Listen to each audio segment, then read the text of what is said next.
Nuevamente, buenos días para todos. Hermanos, el texto sobre el que estaremos meditando en esta mañana es el texto que nuestro hermano Freddy leyó hace un momento, Juan capítulo 5, desde el versículo 19 hasta el versículo 29. ¿Estamos todos allí? Amén.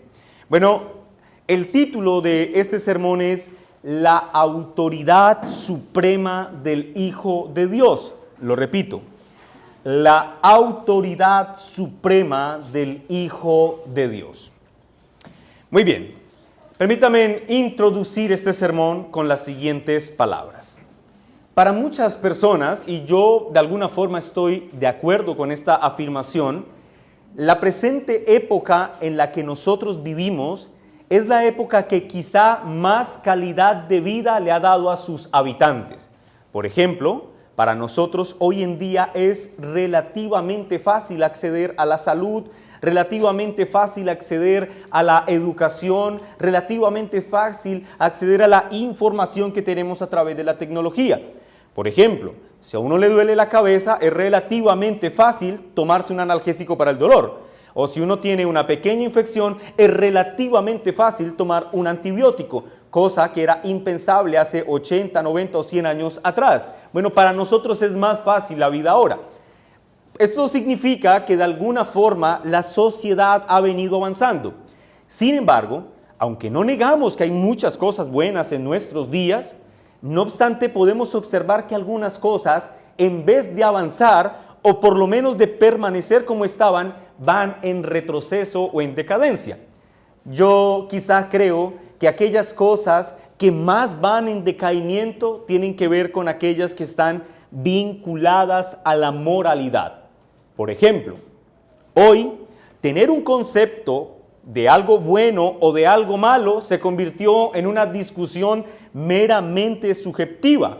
Por lo tanto, cada uno dice, yo tengo mi verdad de lo que es bueno y mi verdad de lo que es malo, y a la luz de mi criterio determino si mis acciones son buenas o no lo son.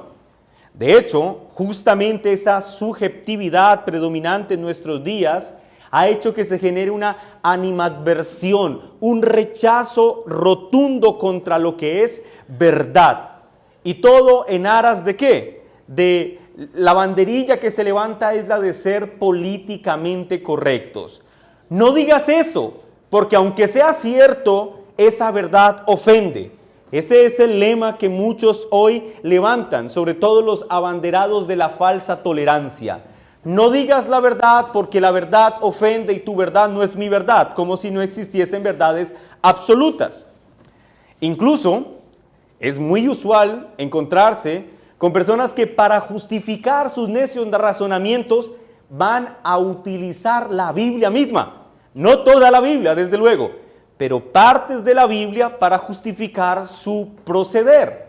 Y esto, de hecho, ya nos indica, mis hermanos, que no todo aquel que utiliza las Sagradas Escrituras puede ser un abanderado de la verdad, porque no solamente es utilizar la Escritura, sino saber utilizarla correctamente. Ellos, por ejemplo, dicen, no puedes juzgar a nadie porque Dios es amor. Luego, ¿es cierto que Dios es amor? Absolutamente cierto, pero no es toda la verdad en torno a Dios. Dios es amor, pero también, por ejemplo, la Escritura exalta el que Él sea juicio para el que ha pecado.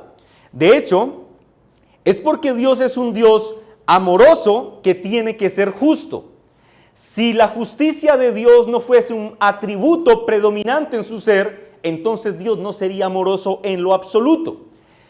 Por ejemplo, el texto que acabamos de leer de Juan capítulo 5, versículos 19 al 29, o que mejor leyó nuestro hermano Freddy, bueno, en este texto se nos muestra a Jesús como a alguien que no evitó la confrontación para no incomodar a nadie. No, Jesús responde con firmeza en aras de la verdad. Recordemos que en Juan capítulo 5, mis hermanos, se nos viene narrando una escena muy emocionante y muy intensa en la que Jesús ha sanado a un hombre que llevaba paralítico 38 años. Y recuerden, ¿cuándo hace esto? En el día de reposo. Ahora, el Señor ha mostrado bondad frente a este paralítico. ¿Y qué hacen los fariseos en relación a la bondad de Cristo? Lo señalan, lo acusan de quebrantar el día de reposo. Luego, en esa misma narración, vemos que Jesús dice que Él es hijo del Padre por naturaleza. Y los judíos, en el versículo 18, entendiendo muy bien lo que Jesús quiso decir, ellos dicen, este hombre se está haciendo igual a Dios. Noten que ellos van progresando en sus acusaciones contra Jesús. Primero le acusan de quebrantar el día de reposo. Luego le van a acusar de ser un blasfemo por decir que Dios es su Padre por naturaleza. Es decir, que Él y el Padre comparten la misma esencia y que por lo tanto Él está afirmando que es Dios. Ahora, es en este punto de la narración donde nos encontramos. Versículo 19. A partir del versículo 19... lo que vamos a ver es la respuesta. Hermanos, no pierdan esto de sus mentes. Vamos a ver la respuesta que Jesús le va a dar a las acusaciones que estos hombres han hecho. ¿De qué lo han acusado? De quebrantar el día de reposo, el cuarto mandamiento de la ley moral de Dios, y lo han acusado de ser un blasfemo. Ahora, yo quiero que ustedes vean que en su respuesta el Señor no suaviza la verdad con el propósito de no ofender a los fariseos. En vez de ello, el Señor Jesús con firmeza exalta su autoridad suprema haciendo declaraciones que en cualquier hombre normal serían impensables. Por ejemplo, Jesús dice, yo hago lo que veo que el Padre hace. Yo doy vida como el Padre da vida y además, por si les parece poco, seré el juez que juzgue a toda la humanidad.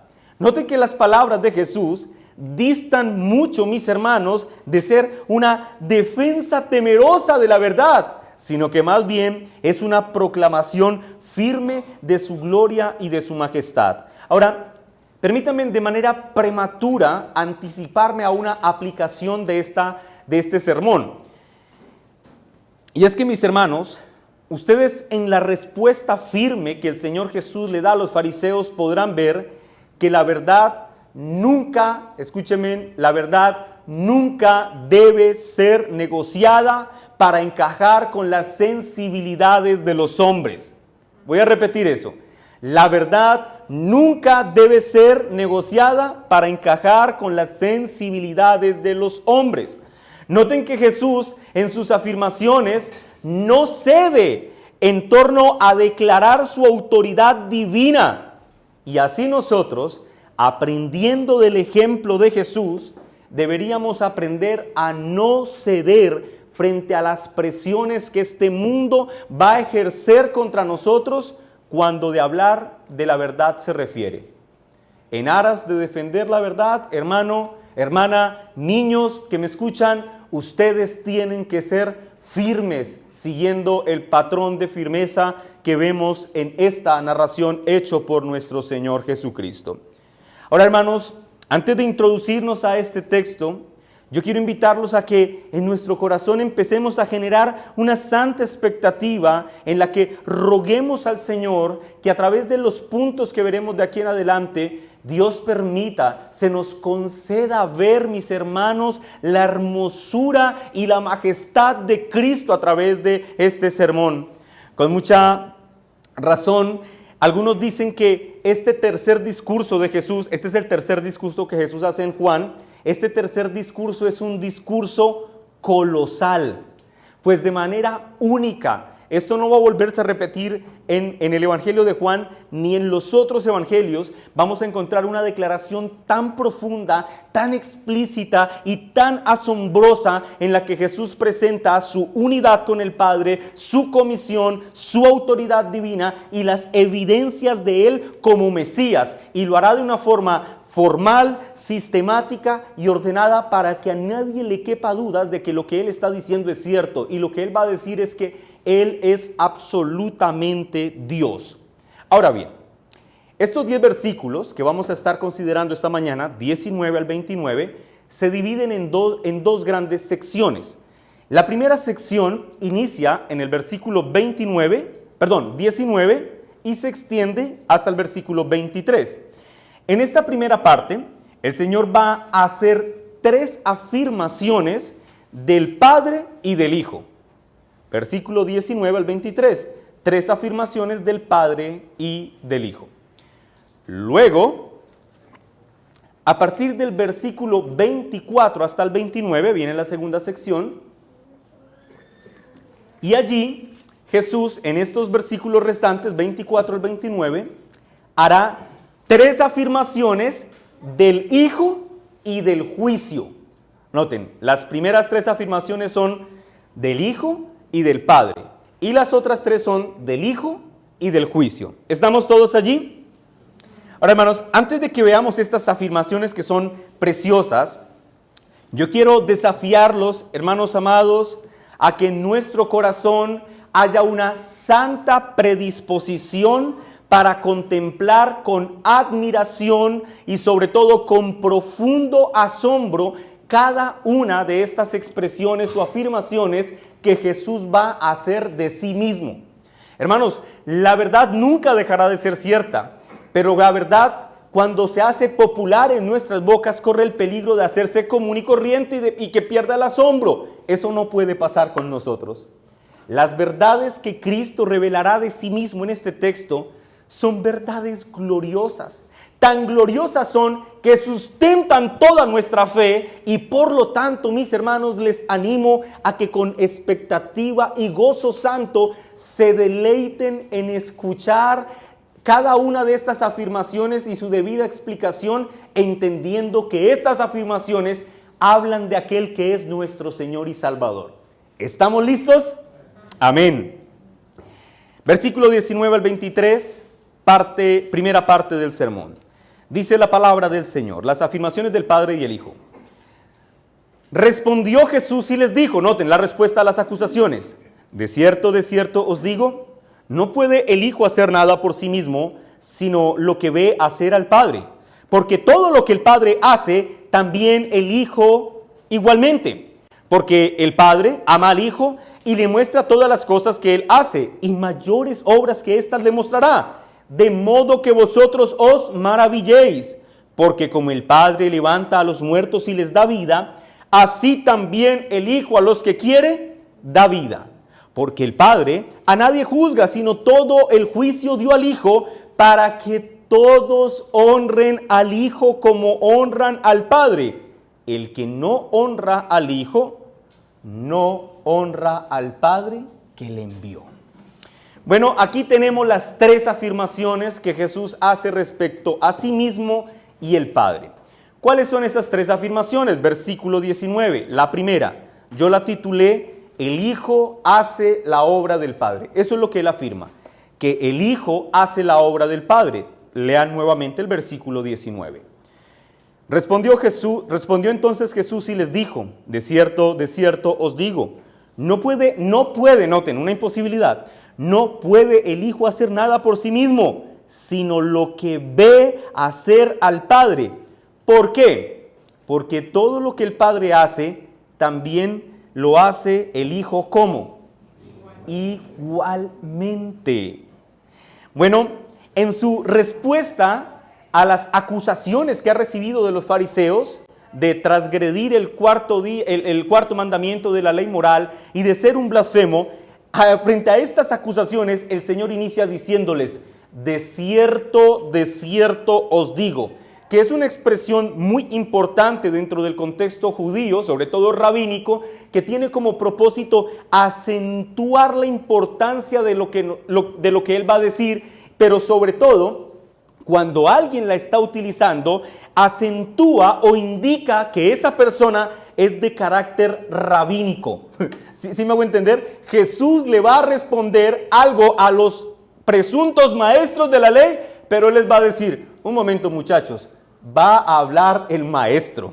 Así que presten atención. Ahora, noten esto, hermanos. En su respuesta, el Señor Jesús no hace ningún intento por tratar de negar el hecho que ocurrió en el versículo 18. En el versículo 18 ellos dijeron, este hombre se hace igual a Dios. Y Jesús no está negando eso. De hecho, en su respuesta Él les va a dejar absolutamente claro por qué ellos concluyeron correctamente que Él sí es el Hijo de Dios. Es como si el Señor en este texto les dijera, ustedes me han acusado a mí de traspasar el cuarto mandamiento de la ley moral.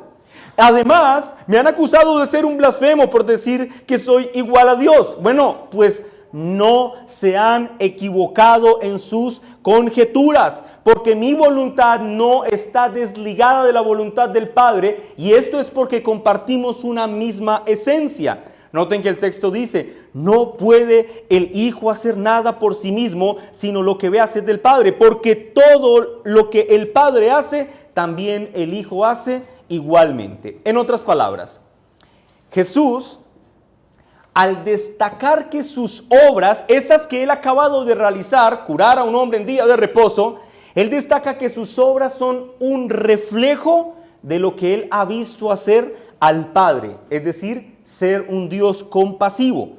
Noten que entonces, en su primera afirmación, y esto es extraordinario, mis hermanos, Jesús intrínsecamente está acusando a los fariseos de haberle dicho blasfemo a Dios mismo. Ellos dicen, ¿ustedes dicen que lo que yo hago es una blasfemia? Bueno, pues lo que yo hago es lo que Dios hace. Por lo tanto, ustedes acusan a Dios de ser un blasfemo, pues Él sostiene providencialmente la creación en día de reposo. ¿Pueden ustedes imaginar lo que experimentarían en su corazón estos fariseos que están escuchando a Jesús? En otras palabras, mis hermanos, Jesús está afirmando que sus acciones no proceden de una mera motivación humana, sino que su autoridad para obrar y para enseñar no es ni más ni menos, sino la autoridad del Dios Padre, con quien Jesús comparte naturaleza. Por lo tanto, mis hermanos, es claro que en este texto Jesús quiere resaltar de forma intencional su divinidad frente a aquellos hombres que lo acusan. Jesús quiere que ellos tengan claro que en efecto Él está afirmando que Él es Dios. Ahora vayamos a la segunda afirmación. Entonces tenemos una primera afirmación en la que vemos que el Hijo hace la obra del Padre. La segunda afirmación inicia en el versículo 20 y termina en el 21. Y yo la titulé, el Padre ama al Hijo. Ahora Jesús va a decirles, no solamente yo soy el Hijo de Dios, sino que soy el Hijo amado de Dios. Versículo 20. Porque el Padre ama al Hijo y le muestra todas las cosas que Él hace, y mayores obras que éstas le mostrará, de modo que vosotros os maravilléis, porque como el Padre levanta a los muertos y les da vida, noten esto, así también el Hijo a los que quiere da vida. Wow. El Señor está haciendo afirmaciones muy potentes. En este punto, Jesús acaba de afirmar que la razón por la que Él puede declarar su relación filial con el Padre radica en el hecho de que el Padre le ama profundamente. Y en virtud de ese amor que el Padre tiene hacia Él, es que le muestra las cosas que Él tiene que hacer. Ahora, luego noten que el Señor les dice, y mayores obras que éstas le mostrará. ¿Quién? El Padre al Hijo. Y aquí, como lo veremos más adelante, está haciendo referencia al hecho de que por causa del Hijo, los muertos, todos los muertos sobre la tierra, un día resucitarán, ya veremos eso más adelante, y cómo el Hijo de Dios, aquel al que el Padre ama, en ese día juzgará a todos los hombres. Pasemos a la tercera afirmación, versículos 22 y 23. Yo la titulé, Jesús afirma que el Padre y el Hijo son dignos. Versículo 22 al 23. Dice la palabra del Señor. Porque el Padre a nadie juzga, sino que todo el juicio dio ¿a quién? Al Hijo. ¿Para qué? ¿Para qué le dio juicio? Para que todos honren al Hijo como honran al Padre. El que no honra al Hijo, no honra al Padre que le envió. Ahora noten esto, hermanos. Vamos a ir construyendo un pensamiento y por eso hay que dar muchos detalles y ustedes tienen que estar muy atentos. Noten que ahora Jesús, en su tercera afirmación, va a introducir el concepto del juicio. Y lo que nos dice en relación al juicio es que la labor de juzgar fue dada por el Padre al Hijo, es decir, la autoridad de ejercer juicio, el Padre se la dio al Hijo. Ahora, ustedes deben saber, mis hermanos, que en la mente de un judío pensar en el juicio no era como algo extraño. O sea, de hecho, ellos por sus escritos, específicamente la Torá o lo que para nosotros es el Antiguo Testamento, estaban absolutamente convencidos de que el juicio divino vendría. Pero ellos siempre vincularon la idea del juicio con el Padre, nunca con el Mesías prometido. Y ahora, frente a ellos, tienen a un hombre que ellos ya aborrecen de por sí, y ese hombre les está diciendo: yo soy el que en realidad juzgará a todos los hombres. Luego, en virtud de que yo soy el que juzgaré, él dice: como yo juzgo el mundo, entonces yo debo ser honrado como se honra al Padre que me envió. Noten esto, hermanos. Todas las afirmaciones que Jesús está haciendo en este texto, en definitiva, tienen como objetivo construir una declaración objetiva de la divinidad de Jesús. En otras palabras, cualquier persona que escuchara estas palabras o estuviese leyendo, como en nuestro caso, estas palabras, tendría que decir: sí, ese hombre ha afirmado categóricamente que es el Mesías prometido. Ese hombre categóricamente afirma que es Dios. Esto no puede ya quedar en duda porque Jesús lo está afirmando. De hecho, el énfasis de sus declaraciones o de sus afirmaciones es que nosotros, sus lectores o sus oyentes primarios, entendiésemos la profunda unidad que existe entre el Padre y el Hijo, y como están tan íntimamente unidos, Jesús enseña que lo que se le hace a uno, se le hace al otro, y que por lo tanto la dignidad que es inherente al Padre, esa dignidad también tiene que ser inherente al Hijo. ¿Por qué? Porque los dos coexisten profunda y estrechamente unidos. Ahora recuerden, hermanos, aquí Jesús le está respondiendo a unos fariseos que lo están acusando de ser un blasfemo. ¿Pueden ustedes imaginar la escena? Estos hombres lo acusan de ser un blasfemo y él dice: mira, yo estoy tan íntimamente unido con el Padre que soy uno con él, y por lo tanto yo los juzgaré a todos ustedes. Ahora, ¿sobre qué Cristo ejercerá juicio? Porque el texto dice que el Padre le dio al Hijo el hacer juicio, pero ¿sobre qué? Bueno, podríamos entender el juicio del Hijo desde dos perspectivas. Una, un juicio de gobierno que el Hijo ejerce sobre su iglesia. Es a través del juicio de gobierno que Cristo hace en su iglesia que establece ordenanzas particulares para su edificación, como por ejemplo el bautismo y la cena del Señor en el nuevo pacto. Pero también promulga leyes y prescribe reglas para guardar el orden de la iglesia. Luego, como esta expresión está dada en el contexto de juicio, que lo vamos a ver ahorita en el versículo 29, la afirmación en realidad es una referencia explícita al juicio que Jesús va a ejercer en su segunda venida.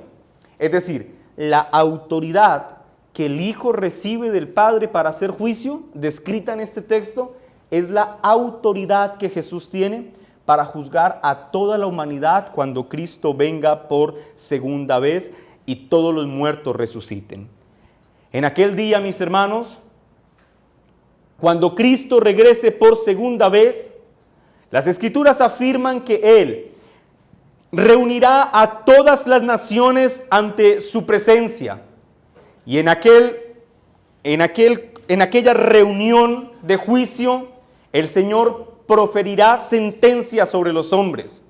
En aquel día, dice la Escritura, que Cristo separará a los unos de los otros, a las cabras de las ovejas. A unos, dice la Escritura, los pondrá en su mano derecha y a otros en su mano izquierda. En aquel día, la palabra del Señor enseña que delante del Señor serán expuestas todas nuestras obras y que aún los secretos más y mejor guardados serán expuestos delante del juez que juzga nuestros corazones. Noten esto, hermanos. Jesús está diciendo que va a juzgar a todos los hombres y que delante de él no habrá ningún secreto. ¿quién puede hacer esto si no es Dios? Jesús está dejando absolutamente claro su autoridad divina. Bueno, de esa manera hemos terminado de exponer la primera sección del texto. Ahora vayamos a la segunda sección, donde el Señor Jesús hace 3 afirmaciones en relación al Hijo y al juicio. Lean conmigo el versículo 24 hasta el versículo 29. De cierto os digo, el que oye mi palabra y cree al que me envió tiene vida eterna, y no vendrá a condenación, mas ha pasado de muerte a vida. De cierto os digo, viene la hora, y ahora es, cuando los muertos oirán la voz del Hijo de Dios, y los que la oyeren vivirán. Porque como el Padre también tiene vida en sí mismo, así también ha dado al Hijo tener vida en sí mismo. Y Él también le dio autoridad de hacer juicio por cuanto es el Hijo del Hombre. No os maravilléis de esto, porque vendrá hora cuando todos los que están en el sepulcro oirán su voz. Y los que hicieron lo bueno saldrán a resurrección de vida, mas los que hicieron lo malo a resurrección de condenación. Por favor, no pierdan de vista esto. Jesús está respondiendo a las acusaciones de los judíos. Y ahora, después de hablar de su íntima unión con el Padre, Jesús ahora va a agregar 3 afirmaciones de su persona, de su ser, en relación al juicio. Y la primera afirmación que hace está en el versículo 24 y 25. Y aquí Jesús, y por favor tengan estos títulos presentes, hermanos, porque a través de ellos estoy tratando de explicar lo que viene a continuación. Yo titulé el versículo 24 y 25, Jesús afirma la obra presente espiritual del Hijo. Traté de hacerla lo más entendible. No sé si me entienden el título. Jesús está afirmando su obra espiritual presente. Él aquí va a decir cuál es la obra espiritual que Él hace hoy, en el presente. ¿Me hago entender? Bueno, ¿qué es lo que hace? Versículo 24. Nuevamente, de cierto os digo. ¿Qué dice? El que, ¿qué? Oye mi palabra. Noten, el que oye mi palabra y cree al que me envió, tiene vida eterna. Y no vendrá condenación, mas ha pasado de muerte a vida. De cierto os digo, viene la hora, y ahora es, noten, tiempo presente, ahora es, cuando los muertos oirán la voz del Hijo de Dios, y los que oyeren vivirán. ¿Cuándo vivirán? Ahora es, tiempo presente. Bueno, en este pasaje, el Señor Jesús va a hacer una afirmación gloriosa en relación a la primera resurrección. ¿Cómo es eso, pastor? Es que ¿cuántas resurrecciones hay? Pues corpóreas una, pero antes de eso, nosotros vivimos en este momento de la historia en donde los muertos espirituales, por la gracia del Señor Jesucristo, resucitan en vida espiritual. Así que en este texto, mis hermanos, el Señor está haciendo referencia a la obra del nuevo nacimiento. ¿Y qué es lo que Él está diciendo? Que aquellos que acepten las palabras de Cristo por medio de la fe, es decir, que las oyen y las creen, como dice el texto, ¿qué pasará con ellos? Tendrán ¿qué? Vida eterna. Pasarán de muerte espiritual a vida espiritual. Ahora, si ustedes notan con detenimiento el texto o la afirmación en su contexto, entenderán que el contexto es un contexto de juicio. Por lo tanto, el Señor está afirmando que aquellos que reciban su palabra hoy, que aquellos que crean a su palabra hoy, escúcheme, no tendrán de qué temer del día del juicio. Eso es lo que Él está afirmando. Los que hoy por la fe reciban su palabra no tienen una sola razón por qué temer al día del juicio. Noten, el Señor hace un claro énfasis en que su palabra debe ser recibida con fe. El que oye mi palabra y ¿qué dice? Y cree al que me envió. Noten, hermanos, Jesús mismo presenta la fe en su palabra como un requisito esencial para la salvación. Mis queridos hermanos amados, no sirve de nada venir, sentarse cada 8 días, escuchar la palabra del Señor y no tener fe en lo que se está escuchando. El mero sentarse a oír no será suficiente para librar a ningún hombre o mujer de la ira venidera en el gran juicio final. Este texto dice, debemos oír la palabra del Señor, pero aquello que vemos que dice la palabra del Señor debe ser aceptado por la fe en nuestro corazón. Ahora observen esto, hermanos. Jesús vincula su palabra, lo que Él está diciendo, con la autoridad del que le envió, es decir, del Padre. En otras palabras, Jesús está afirmando que si alguien realmente cree en Dios, escuchen mi tono, que si alguien de verdad cree en Dios, entonces esa persona debe sí o sí tener confianza en el anuncio de salvación que es anunciado, que es dado por el Hijo.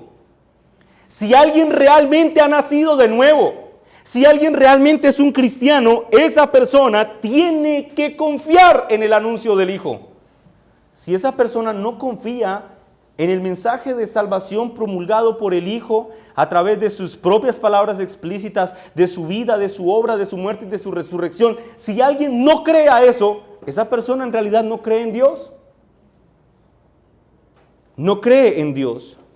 Eso es lo que Jesús está afirmando en este texto.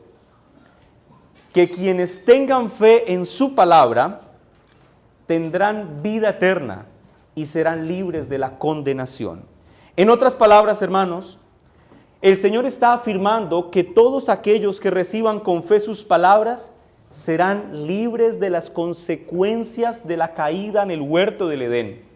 Aquellos que con fe reciban su palabra serán libres de las consecuencias de sus propios pecados. El Señor en este texto afirma que para quienes confían en sus palabras, las justas sentencias que se emitirían por causa de su rebelión, ahora les serían imputadas a Cristo, quien es el objeto de su fe. Jesús afirma que ninguno que confíe en Él será hallado de transgresión en el juicio final. ¿Entienden esto? Hermanos, esta sin duda es la noticia más gloriosa, esperanzadora y preciosa que cualquier alma puede escuchar. Que si tú confías en Cristo Jesús, ese justo juicio que se iba a emitir contra ti, ahora recaerá absolutamente sobre el Hijo. Y que como en Cristo la paga de tu pecado quedó satisfecha por el Dios Padre, entonces tú serás declarado inocente. ¿Puedes imaginar ese día glorioso? Hermanos, mira, tú y yo, ya sea que tú creas en esto o no, vas a comparecer frente a Cristo en el juicio final. Ahora imagínate comparecer sabiendo que serás declarado culpable. Hermanos, yo pienso que no hay un escenario más terrible en el que nosotros pudiésemos pensar. Ahora imagínate en aquel día, asistiendo ante el gran Rey, con la absoluta confianza de que en Cristo escucharás de Dios decir: ven y descansa en la paz de tu Señor, siervo bueno y fiel. Ahora, hermanos, es importante destacar que esta afirmación que él hace, el que oye mi palabra y cree al que me envió tiene vida eterna, además de revelar que Cristo tiene una filial comunión con el Padre, desde luego para nosotros representa una invitación o un desafío. Estas palabras, mis hermanos, representan un llamamiento para que una vez hayamos oído el mensaje de Cristo y de salvación que hay en Él, respondamos con fe a eso que hemos escuchado. Hermanos amados, ninguno de ustedes, los más jóvenes, los más adultos, ninguno de ustedes podrá salir de este lugar diciendo: fui a este lugar a ser entretenido con anécdotas. No, todos ustedes podrán decir: escuché la palabra del Señor. Y ahora ustedes son responsables de lo que acaban de escuchar. Y su responsabilidad delante del Señor es responder con fe a este anuncio de gracia que se ha hecho en esta mañana. Quienes confíen en el Hijo Hermanos, escuchen esto, es hermoso. Quienes confíen en el Hijo, sin importar los pecados que hayan cometido, si ustedes confían en Él y caminan en arrepentimiento y fe, la Biblia dice que no serán condenados, sino que tendrán vida eterna. Y aquí yo quiero tomarme un tiempo para hablarle a los niños que están acá en la iglesia. Niños, por favor escúchenme con atención, niños amados. Si ustedes confían en Cristo, ustedes no recibirán condenación. Niños, quiero decirles esto otra vez. Si ustedes confían en Cristo como su Señor y Salvador, no recibirán condenación. Ciertamente irán al juicio, porque así el Señor lo ha determinado. Pero en ese juicio serán absueltos, es decir, serán declarados inocentes. ¿Por qué? Porque alguien ya pagó la deuda que ustedes tenían. Por lo tanto, niños, confíen en la palabra de Dios. Ahora, permítanme destacar algunos elementos muy interesantes de este texto. No, mejor vamos a hacer esto. Pasemos al siguiente punto y destacamos estos elementos. La segunda afirmación que Jesús hace en esta segunda sección tiene que ver sobre la obra futura física que el Hijo realizará. Noten, el punto anterior era la obra presente espiritual. Ahora Jesús hará una afirmación en torno a la obra futura física, ya no espiritual, física que él hará. Pero aquí no vamos a leer el 26 y 27, sino que leeremos el 28 y el 29. Y el 26 y 27 será el final. ¿Estamos allí, versículo 28 y 29? Amén. Leamos la palabra del Señor. No os maravilléis de esto, porque vendrá hora, noten, ¿cuándo? ¿Tiempo qué? Futuro. Vendrá hora cuando, ¿qué dice el texto? Todos los que están en los sepulcros oirán su voz, y los que hicieron lo bueno saldrán a resurrección de vida, mas los que hicieron lo malo a resurrección de condenación. Noten, aquí Jesús, ¿a qué está haciendo referencia? A la resurrección corporal de los muertos que tendrá lugar en la segunda venida de Cristo. Y yo quiero que ustedes noten algunos elementos que son esenciales para entender correctamente el texto. Jesús aquí acaba de afirmar que cuando Él regrese por segunda vez, y esto es importante, hermanos, saberlo, cuando Cristo regrese por segunda vez, habrá una resurrección universal de todos los que han muerto. Todos, creyentes y no creyentes. El texto de hecho dice que los cristianos resucitarán para reinar con Cristo por toda la eternidad en cuerpos glorificados. Pero luego también afirma que los incrédulos resucitarán para ser arrojados al lago de fuego. Un texto que explica muy bien esta resurrección que ocurrirá en la segunda venida de Cristo es Primera de Tesalonicenses, capítulo 4, versículo 16. Primera de Tesalonicenses, capítulo 4, versículo 16.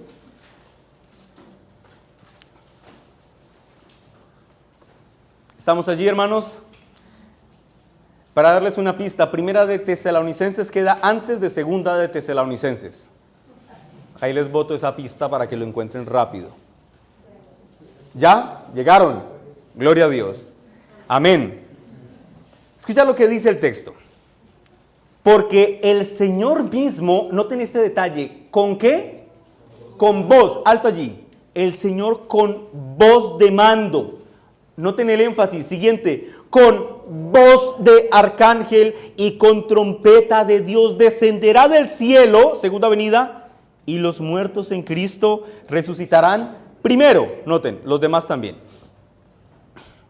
Hermanos, estos textos, tanto el versículo 28, 29 y Primera de Tesalonicenses 4, 16, hacen referencia de manera explícita que todos los muertos, al oír la voz, escuchen este detalle, la voz de Jesús en su segunda venida, resucitarán. Ahora, el hecho de que en los dos textos se mencione la voz de Cristo como el elemento vivificador, hermanos, parece indicar que la segunda venida está muy lejos, pero muy lejos de ser un acto silencioso o secreto en el que Cristo vendrá como ladrón a la noche, que algunos lo interpretan de esa forma sin entender que está hablando es del improviso que ocurrirá de repente y Cristo, no sigilosamente, y Cristo vendrá y algunos piensan que la ropita quedará así doblada en un rapto secreto. Todos han visto esas películas, ¿cierto? Toda la tierra, todo el globo terráqueo sabrá que Cristo habrá venido por segunda vez. La segunda venida de Cristo, mis hermanos, será una manifestación pública, audible, visible y sobre todo, tengan esto claro, universal. ¿Cómo ocurrirá? No tengo ni idea.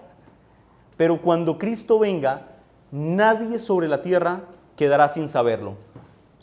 ¿Pueden ustedes imaginar esto?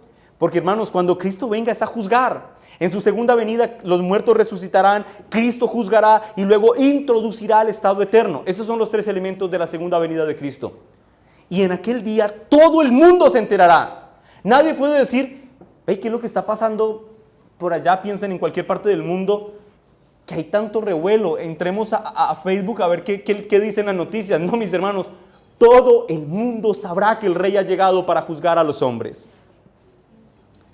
Ahora, hermanos, noten que así como en el caso de la resurrección espiritual, porque el Señor dijo, el que oye mi voz y cree tendrá vida eterna.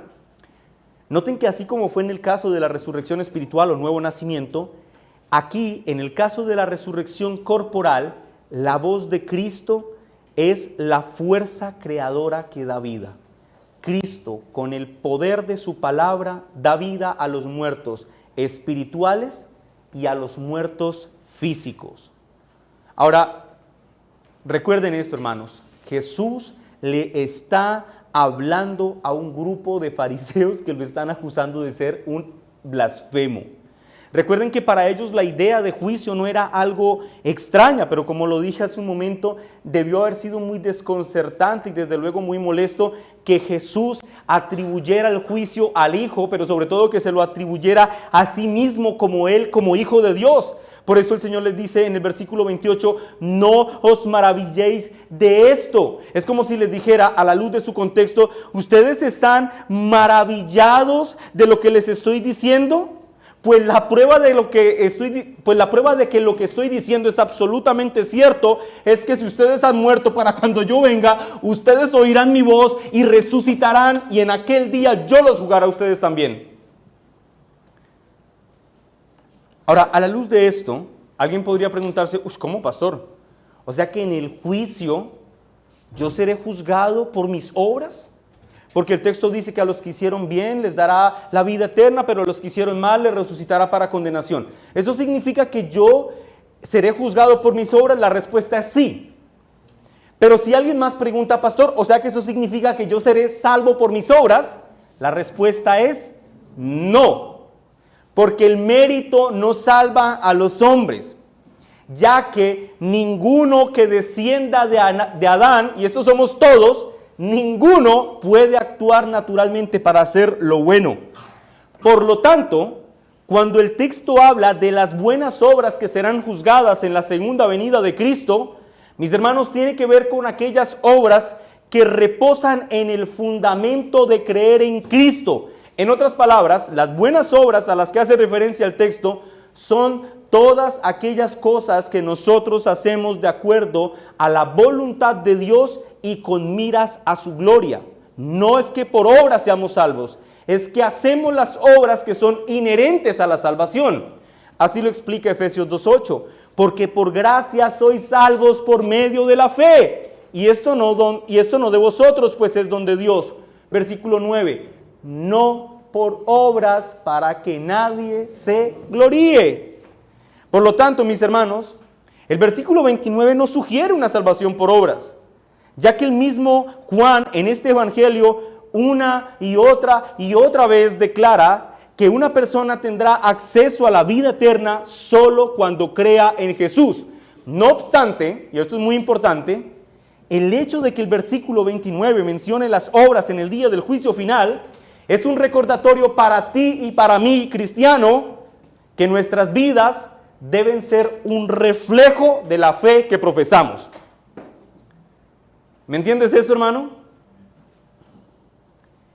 Ya que en el día del juicio final se juzgarán las obras de los hombres, pero que por ellas no podremos ser salvos, el hecho de que estas obras sean juzgadas en aquel día es un recordatorio para que tú, mi hermano, tú, mi hermana, y en general todos los cristianos, recordemos que nuestras vidas tienen que encajar con un patrón de coherencia en relación a la fe que profesamos. Dices ser un cristiano, vive sujeto a la palabra de Dios. Como diría Calvino, la justicia y las buenas obras son verdades hermanadas, no se separan. La justificación por la fe y las buenas obras son verdades hermanadas. Es decir, no son contrarias una a la otra. Somos salvos por gracia, sí, pero el resultado de esa salvación por gracia es que vivamos para la gloria de Dios. ¿Tienes fe? Sí, responden mucho. Bueno, Santiago 2, 17 y 18 dice, si tienes fe, muéstrame tus obras. Porque la fe sin obras es una fe muerta, ustedes lo saben. Calvino, comentando en torno a este asunto, dijo, los creyentes se distinguen por sus buenas obras, del mismo modo que, como en otro pasaje se enseña, los frutos de un árbol dan a conocer de qué árbol se trata. Es decir, hermanos, si ustedes van al patio de su casa y tienen un árbol de guayabas, pues no pueden esperar en él encontrar peras. Si ustedes encuentran guayabas, aunque ustedes no sepan nada de... ¿Cuál es el área que estudia los árboles? Botánica. Que ustedes no sepan nada de botánica, pues si ustedes ven guayabas, ustedes dicen, ¿este es un árbol de qué? De guayabas, es evidente. Bueno, cuando el mundo, o ustedes mismos, o nosotros mismos nos observemos, debemos considerar encontrar en nosotros frutos que testifiquen que realmente somos cristianos. Calvino dice, aquí Cristo no está tratando sobre la causa de la salvación en este texto, sino que simplemente está distinguiendo entre la actuación de los elegidos y la actuación de los reprobados. Ahora noten esto, hermanos.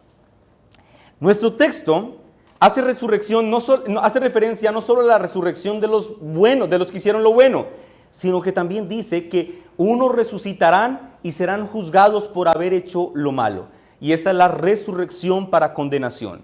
Esto significa, mis hermanos, que en la segunda venida de Cristo, aquellos que no hayan sido justificados por la fe en Cristo Jesús, recibirán la vergüenza y el reproche del juez de la tierra por toda la eternidad. Noten esto, hermanos. En la segunda venida de Cristo, el no creyente no va a ser como algunos piensan, que será destruido. Eso se llama aniquilacionismo. No. El no creyente sufrirá eternamente las consecuencias de haber vivido sin poner su fe en Cristo. En aquel día, cualquier persona que haya vivido y muerto sin confiar en las palabras de esperanza y salvación profesadas por Cristo, dice que resucitarán para un castigo eterno, en donde serán privados de la presencia de Dios y sentirán la ira de Dios ardiendo en sus conciencias por toda la eternidad. ¡Qué escena tan tétrica, mis hermanos! Permítame ir a la última afirmación que el Señor Jesús hace en este texto, versículos 26 y 27. Nos devolvemos 2 versículos. Y aquí en estos 2 versículos, Jesús va a afirmar cómo cumplirá estas 2 obras. ¿Cuáles son las obras? La resurrección espiritual presente y la resurrección corporal futura. Miren el cómo de estas 2 obras. Versículo 26. ¿Estamos allí, hermanos? Dice, porque como el Padre tiene vida en sí mismo, así también ha dado el Hijo tener vida en sí mismo. Y también le dio autoridad de hacer juicio por cuanto es el Hijo del hombre. En estos 2 versículos, mis hermanos, Jesús va a afirmar de manera contundente por qué es que en su segunda venida los muertos serán resucitados y por qué es que los elegidos serán traídos a vida espiritual. El Señor en este texto afirma que el Padre es autoexistente. Noten que el versículo 25 dice, porque como el Padre tiene vida en sí mismo. Esto significa que Dios es aseido, Dios no depende de nadie. Él dice que el Padre es autoexistente, pero de manera colosal, Jesús aplica esa misma realidad a Él mismo. Él dice que esa clase de existencia que el Padre tiene, es una clase de existencia que Él también tiene. Y por lo tanto, Él también puede dar vida al que quiere. Noten, Jesús está requete contraafirmando, discúlpenme la expresión, que Él definitivamente es Dios. Pues al decir que Él tiene una clase de vida que no depende de nadie más, está afirmando su divinidad, está afirmando su esencia en ser, que debe ser idéntica al Padre, porque si Él no fuese autoexistente, entonces Él no sería como Dios. Pero al decir que Él tiene esa misma clase de vida, Él está diciendo, soy eterno, por lo tanto soy Dios.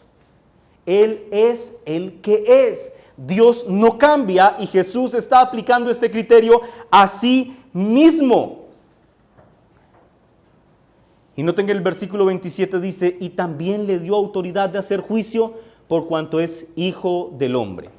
En otras palabras, es porque Jesús no es cualquier hombre que Él tiene autoridad para gobernar la iglesia y para ejercer juicio sobre toda la humanidad. ¿Pero por qué? El texto lo indica de forma explícita, porque Él es el Hijo del hombre. Y yo quiero pedirles que ustedes vayan a Daniel capítulo 7, versículo 13 y 14, para que ustedes se den cuenta por qué Jesús utilizó esta expresión. Daniel capítulo 7, versículo 13 y 14. Jesús dice de sí mismo que Él es el Hijo del hombre y que por esa razón puede juzgar al mundo. Ahora, en Daniel capítulo 7 se hace referencia a una gran profecía. Y Él lo que está diciendo es que Él es el cumplimiento de esa profecía. Versículo 13 y 14. ¿Estamos todos allí? Miraba yo en la visión de la noche, y he aquí con las nubes del cielo venía uno. ¿Cómo? ¿Qué? Un hijo de hombre, que vino hasta el anciano de días y le hicieron acercarse delante de él. Ahora, ¿qué pasa con este hijo del hombre? Le fue dado dominio, gloria y reino.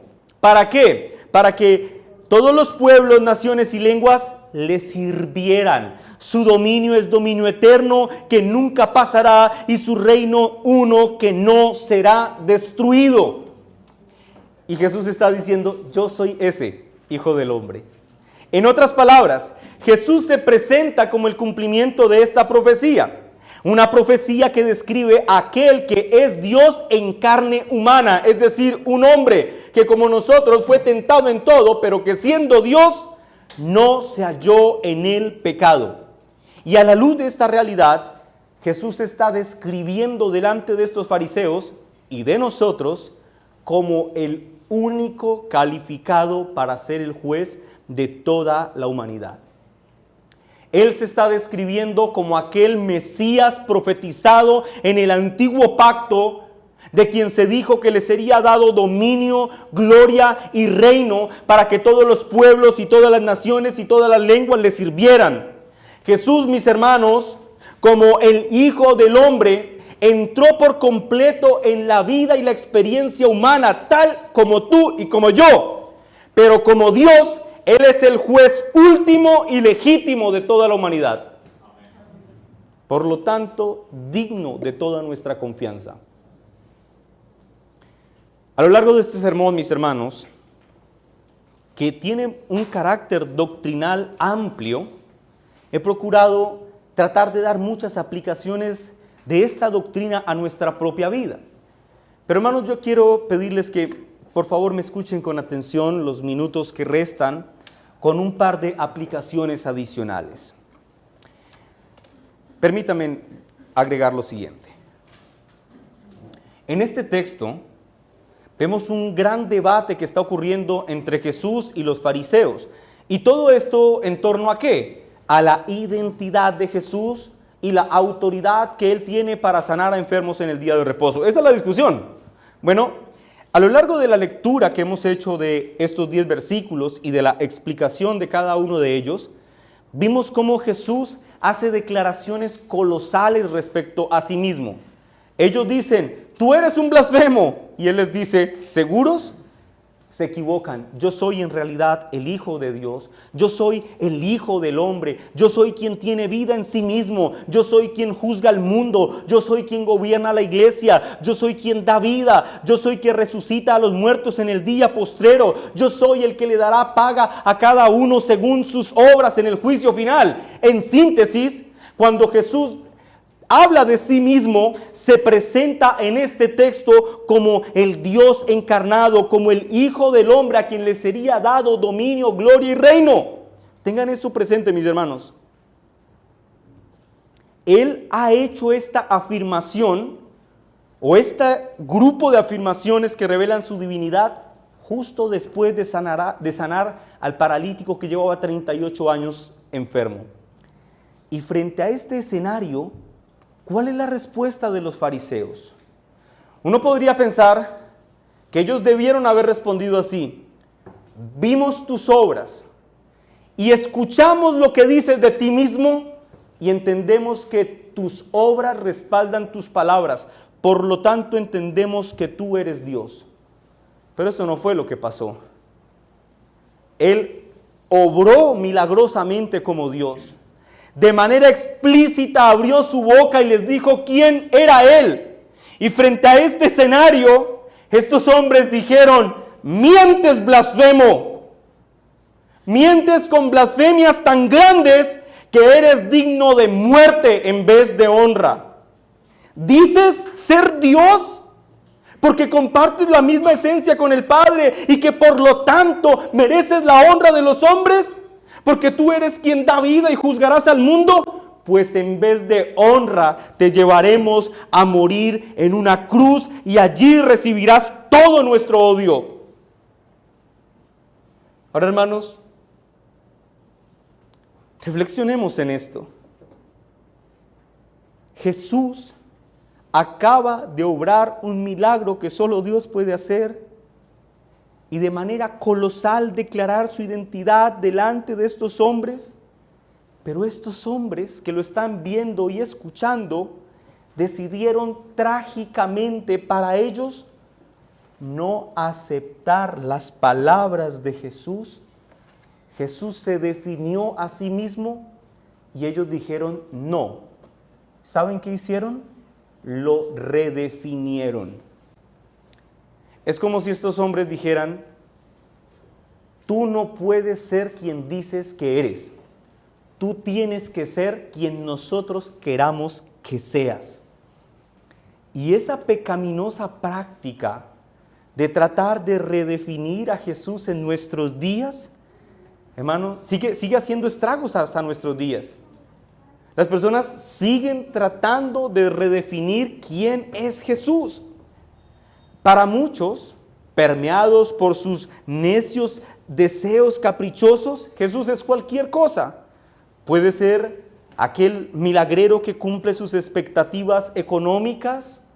Para muchos Jesús es ese Jesús redefinido es aquel que cumple las expectativas afectivas, emocionales o sentimentales. Muchas cosas puede ser, pero difícilmente los hombres quieren aceptar que Jesús es el Hijo del Hombre, el Mesías prometido que tiene poder y autoridad para juzgar al mundo y que todo esto será consumado en su segunda venida. ¿Quién es Jesús para ti? Responder a esta pregunta, hermanos amados, es esencial para nuestras vidas. Porque si tú, que estás en este lugar, escúchame con atención, si tú crees que Jesús es algo menos que el bendito Hijo de Dios y que debes confiar en Él para vida eterna, entonces tu Cristo no es el Cristo de las Escrituras, tu Cristo es el Cristo de la imaginación. Pero tú y yo, querido amigo y hermano, hoy hemos tenido la oportunidad, por la bondad de Dios, de meditar ampliamente en estas 6 afirmaciones que Cristo ha hecho sobre sí mismo, en donde de manera magnífica, a través de 6 potentes declaraciones, Él afirma que Él y el Padre comparten la misma esencia y que por lo tanto Él es Dios y que por lo tanto Él puede darle vida a los muertos en delitos y pecados y que por lo tanto Él es digno de toda nuestra confianza. Así que, amigo que estás en este lugar escuchando este sermón, yo quiero suplicarte en el nombre de Jesús.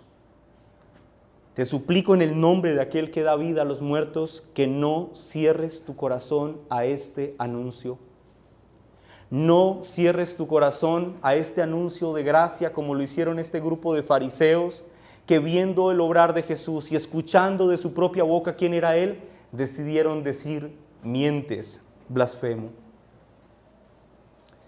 Pero también permítame destacar una aplicación adicional que yo puedo extraer del versículo 24 y 28. Noten que el versículo 24 dice: el que oye mi palabra y cree al que me envió tiene vida eterna. Versículo 28. No os maravilléis de esto, porque vendrá la hora cuando todos los que están en los sepulcros, ¿qué dice? Oirán su voz. Exacto. Tanto en la resurrección espiritual, en el nuevo nacimiento, como en la resurrección corporal, la segunda venida de Cristo, hay un elemento común y vivificador. ¿Cuál es? La voz de Cristo. Enseñándonos, el Señor a través de su palabra, a través de este elemento vivificador, que un verdadero avivamiento espiritual solo tendrá lugar, solo será posible cuando la palabra de Dios tenga un papel protagónico. Hermanos, nuestra espiritualidad y la forma en la que nosotros definimos a Cristo no puede fundamentarse en nuestras pretensiones, en nuestros deseos o en nuestras expectativas. La forma en la que nosotros vemos a Cristo, entendemos quién es Cristo y confiamos en Cristo, debe reposar de manera exclusiva en la bendita palabra de Dios, porque esta palabra santa, la palabra de Dios, es la única que tiene el poder para vivificar a los muertos espirituales y para resucitar en el día postrero a todos los que estén en los sepulcros. Yo inicié mi sermón diciendo que la época presente en la que vivimos es una época que representa ventajas notorias en relación a otras épocas de la historia de la humanidad. Creo yo, mis hermanos, sin temor a equivocarme, que una de las grandes ventajas que tenemos hoy, si lo comparamos con otras épocas, es que hoy tenemos a nuestra disposición la palabra de Dios en todos los colores, en todos los tamaños, de todos los precios, Biblias virtuales, Biblias físicas, Biblias de estudio, Biblias devocionales, Biblias de promesas. En general tenemos abundancia de la palabra de Dios, esa que da vida a los muertos espirituales y que vivificará a todos los muertos en el gran juicio final. Por lo tanto, hermanos, vivamos teniendo en cuenta que la palabra de Dios debe tener un papel protagónico en nuestras vidas. Cristianos amados, quiero animarlos en esta mañana a que lean diariamente sus Biblias, a que crean la palabra de Dios en la Biblia, a que ames tu Biblia, porque ella misma dice de su propia autoridad que el que oye y cree tendrá vida eterna. Amén. Vamos.